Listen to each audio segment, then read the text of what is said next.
Kim menga Instagramdan ovqatli videosini tashlayotgan bo'lsa, Xudoga soldim, karochi.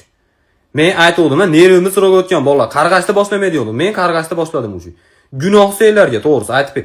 Va ro'za payti ham ovqatli videosini tashlaydim. Jinni misollar. Quloq eshitmaydigan odamni operaga olib kirishmaysan, u mehmon qilib, to'g'rimi? Yo kimdir pul beryaptimi, uka, mana shu ovqatli videosini tarqatib bering deb. Ha? Yo ovqatli videosini ko'rsam, iftor yaqinlashib qolaman 5 minutga. Yo'q. Ash Instagramdan zerikib ketibchi, ko'chaga chiqsam produkt o'qib qo'yapman, ishonishasam 3 kundan beri produkt o'qilyapman. Suv ichaman, iftorga qornim to'yib qoladi. Avokado yo'qotib ko'rib, avokado olib kirib olganman, qanaqa qilib yeyishni bilmayapman avokado. Voy, chiqma. Bor, to'g'ri. Qo'yin kuni yomg'ir yog'sin, hamma. To'g'ri. Hop, to'lan boradi ekan, sveti o'chib qolsin. Qo'yini video olgan kamerachi fleshkani yo'qotib qo'ysin. Pulpunaga allergiya yo'q bo'lsin. O'rayganida tushun qamasatga yo'q bo'lsin. 10 kun tushunga algebra ustozing kirsin.